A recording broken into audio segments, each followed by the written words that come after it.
Eric, if you can kind of focus in, how did you guys as a leadership come to conviction around making this shift? Like walk our listeners through the journey. Mm. Yeah, I think that journey is a decade in the making.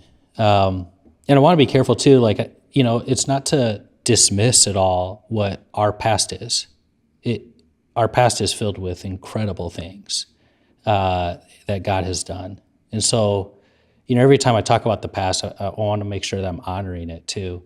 But one of the components, like I mentioned, growing from one location to 7, really going from 2 to 7 in the course of 6 years, and growing from, at one time, 1,000 people to close to 10,000 at one time.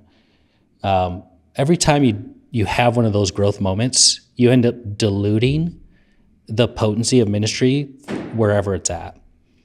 And what I feel like I saw, and everyone can maybe has a slightly different experience on this, but what I personally witnessed was when we expanded, we would be able to have opportunities for greater ministry, but our potency of ministry maybe went down half a step.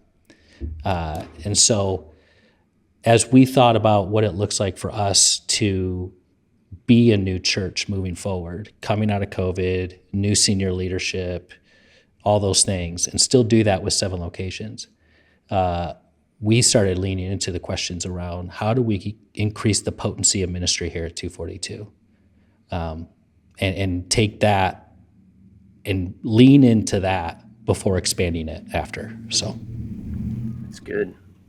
It's good.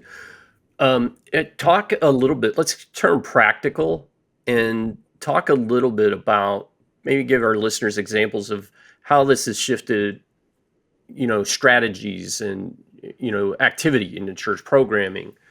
Has it shifted in your services? And yeah, talk about that for a moment. Erin? Yeah.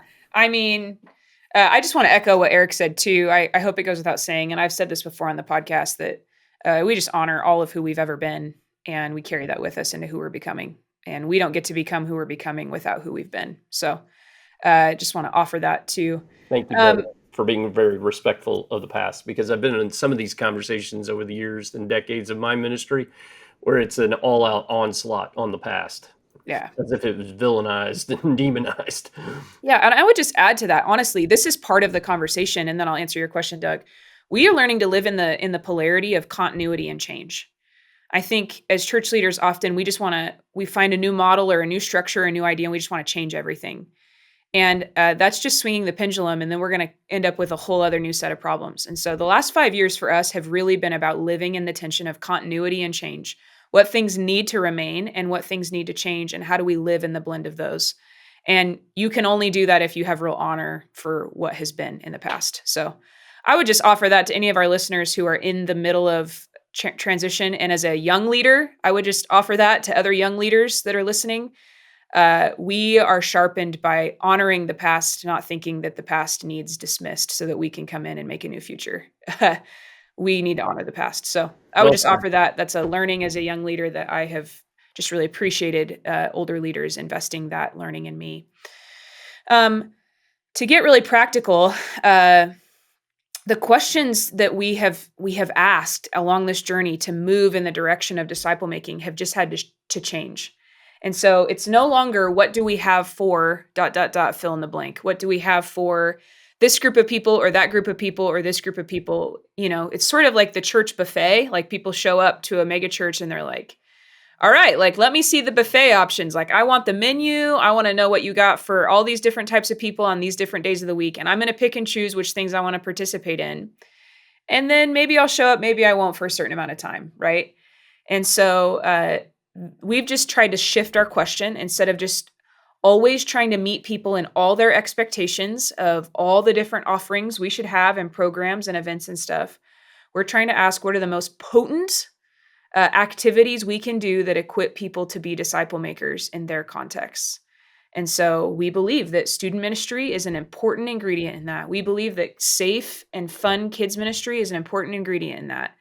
There are things we used to do, all church events on our campus. that, again, were great for that time and that season. We don't do those things anymore because they don't actually do any equipping or help meet people in the journey of becoming disciple makers. So no condemnation for what was. We're just saying these don't help us become who we're trying to become.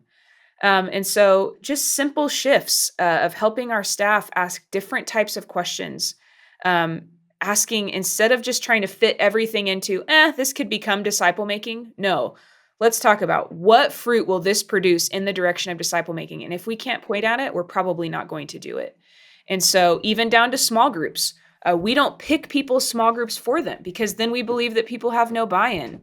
We set the table for people to jump into the kitchen with other people so that they can have stake in finding their community. Ooh, you are lighting up some people right now because back up a minute and talk about what you mean by the word have people meet in the kitchen, and what are you doing different with small groups? Because I was just with a church this week, and the entire model is set up for us to create, if I'm just really being honest, consumers. Yeah. I want a small group. Find it for me on the day I want. So this is pretty controversial. And Eric, I don't know if you have similar approaches, but Erin, I want you to answer, if you would, define for our listeners what kitchen means and how you're doing this differently. Yeah, I think for a long time we set the table and we did everything for people, and we just invited them to come sit around the table. And that's great. That's fine. That's what we do for people when they're guests at our home. We set the table, we make sure everything's perfect. But once people move from being guests to just being part of our community, oftentimes we reach the place where it's like, hey, if you've come over to my house 4 or 5 times, I'm no longer setting the table. You're going to come and help me set the table, and you're going to come help me prepare the meal. And I'm going to invite you to the kitchen, not just to the table.